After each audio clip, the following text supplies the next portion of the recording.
Well, let's move on to chapter 6, which is the final chapter in part 1, this metaphysical foundation we've been laying down. I know it's pretty awesome, but you know, if you read the book, listen to the audio, and do the research, I give you all the footnotes in the book of where to look to get deeper insights into these areas, you'll see it's just fundamentally very valid and very important that you understand how the universe works, what's behind it, and why your deeds and the things you do are so important in life, and how they manifest, and how you're a manifester and a creator of your destiny. Now, I call chapter 6 the fire of time. And what I'm trying to show in this chapter is that we have an evolving consciousness in human beings. So a quote from 1 Chronicles 12:32 of the Old Testament. The men of Issachar who understood the times and knew what Israel should do is what's personified here. They knew the era in which they lived and what was the right action for that era. This is also why it was that Arjuna, or Kunti, could talk directly to Krishna while awake, but Jacob could not. Why was it that Paul, even St. Paul, Peter and John could only talk to Christ after his ascension out of the physical world by revelations and visions only? Isn't that interesting? The answer is simple really. The answer is this: human consciousness changes over time. Carl Jung pointed this out aeons ago, a great psychiatrist who I will always be in awe of and consider him one of the most bravest men I've ever read about or studied. He never ran from anything, very unique man.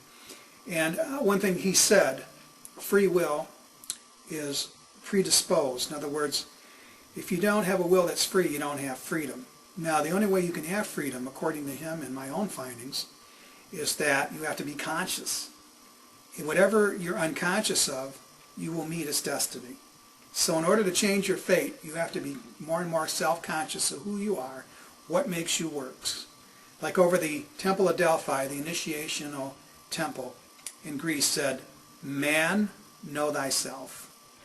Our woman, know thyself." Now, consciousness changes over time. The way to God changes as a result of that. Even the Maharishi Mahesh Yogi, the inventor of transcendental meditation, doesn't really try to teach you to meditate exactly the way Patanjali meditated in the Middle Ages, 9th century, whatever his time was. He teaches you a new form of meditation made for today's consciousness. To me, this is very astute. This is very right on. So there is an interface between the times in which we live now in the spiritual world. There always is. Such a crossing point of spiritual impulse and its effects on the history of humanity is constant. Okay, this is something that's always going on. The men of Issachar, as I said before, knew the times they were living in and knew what was the proper action to take because of such knowledge. Do you know the time that we're living in? I'm telling you, we're in a time of waking state consciousness, but it's different waking state consciousness than the waking state consciousness of pre-Christian times and post-Christian times even. I mean, it changes every so many centuries, even physically in the human mind.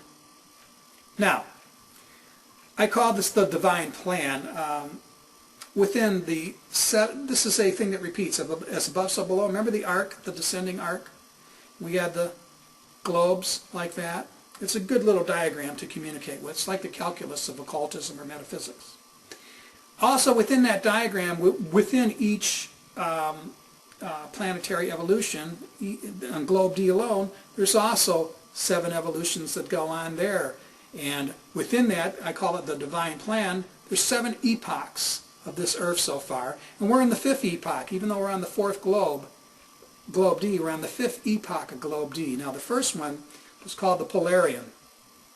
And the earth was way different, and life, or whatever you would call life at that point, was much different.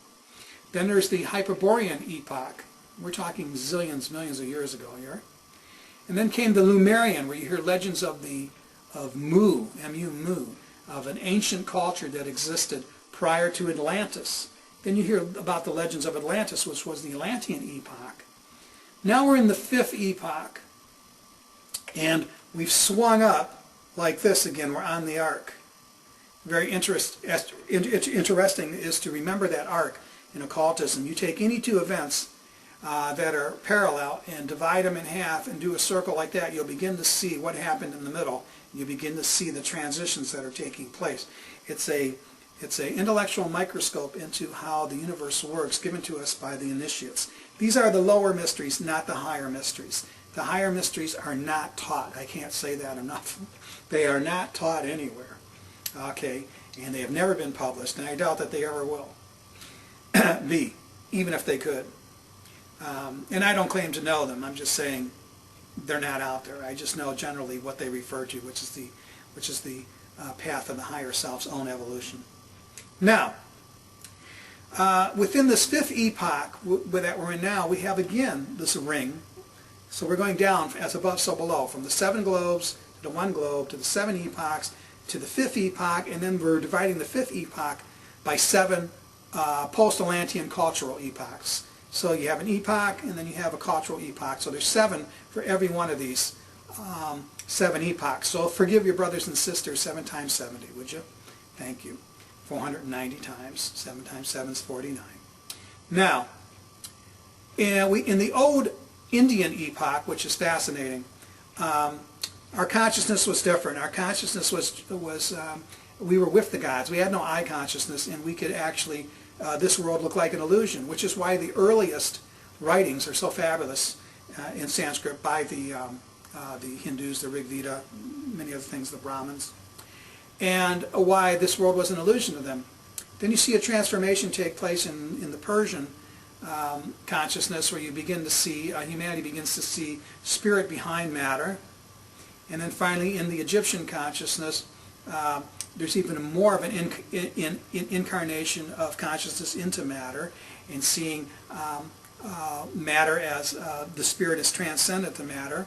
And then finally we get into the Greco-Roman period, where we're so incarnated that the sacred mysteries have fallen into disrepute, and we're so grounded in the physical that the dominant language of the Roman Empire is Latin, which is a very flat language, has no airy-fairy, highfalutin abstractions the way Greek does, and Greek is limited compared to Sanskrit. So the further you go back, the more the languages become heavenly. So, we're currently in the European epoch, which is a curve up. So we're redeeming what was at the Egyptian period, which is why you'll see on our dollar bill, not because of the messianic conspiracies. I'm not saying there aren't. That's just not my point. America is very Egyptian in its orientation, and has a lot of Egyptian symbols in its culture because it parallels the Egyptian culture, but now with daylight consciousness. So you can also superimpose on all these different past evolutions just in the cultural epochs alone.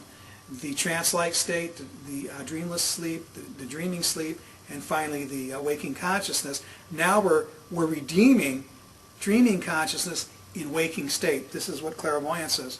It's when you begin to wake up in a dream, when you begin to wake up in your waking state, when you can access your imagination that's used not only to form this picture that you're seeing right now, but also to form the picture that is in your dreams. When you can use that in your waking state, you become clairvoyant, and you begin to see distances and different things, because you're now using these faculties, these spiritual organs, consciously, and they begin to respond. Now, what's this all mean? How can we put this together? Well, the Kali Yuga is what I want to talk about. I want to state where we sort of are here. Now, with the Kali Yuga, Kali is Sanskrit for dark or black, and Yuga is an age or a period.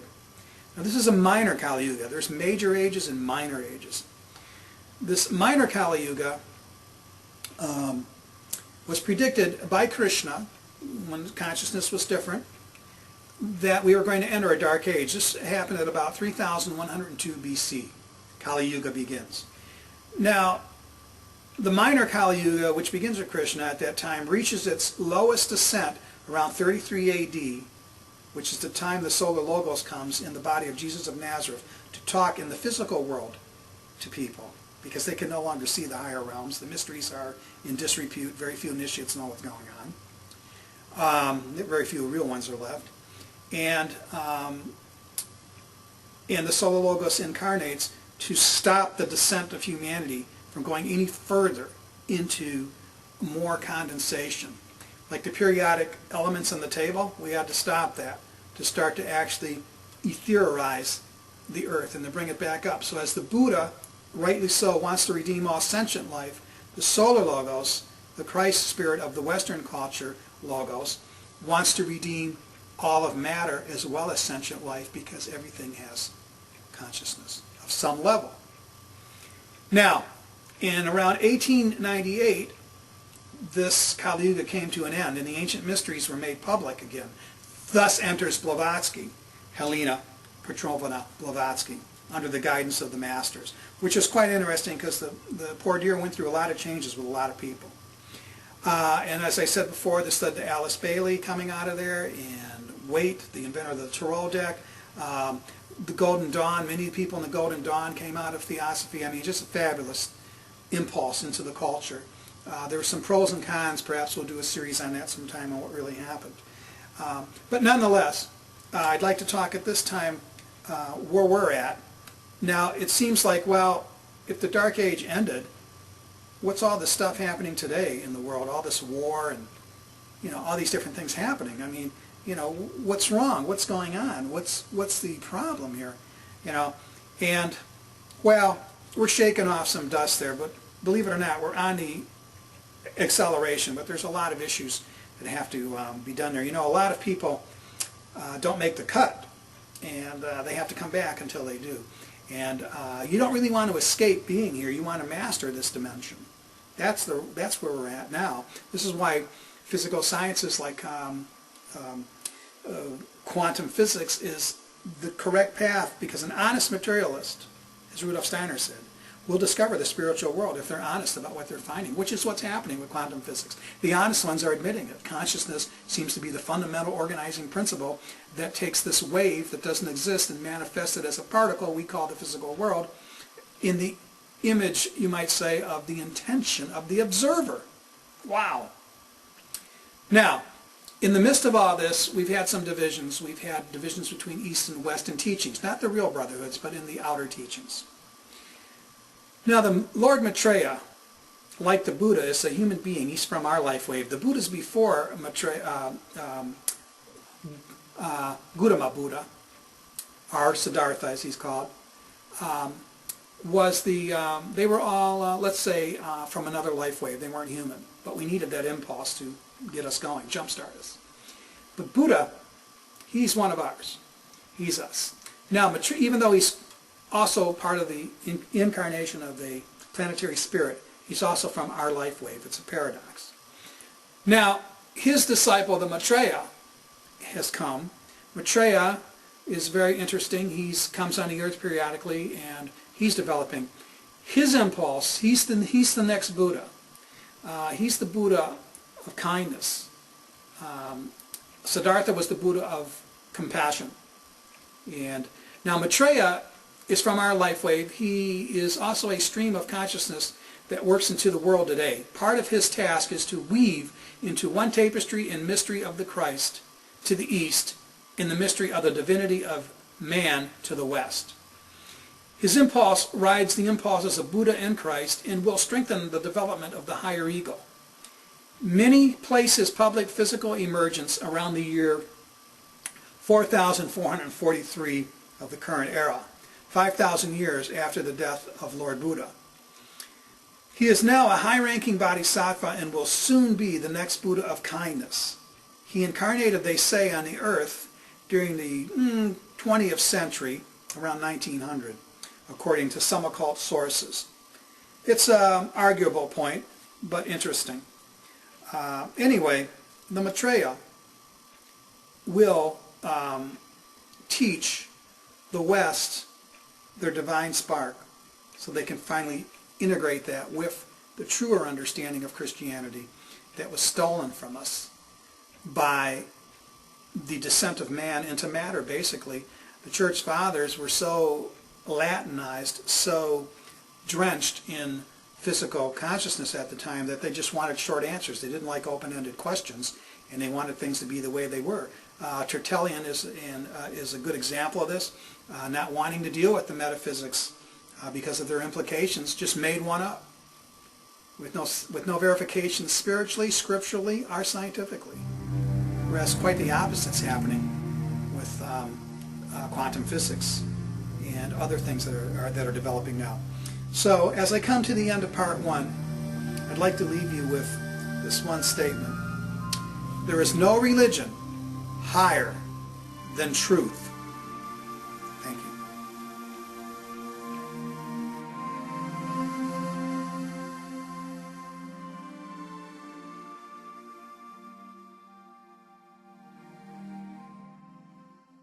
Sources.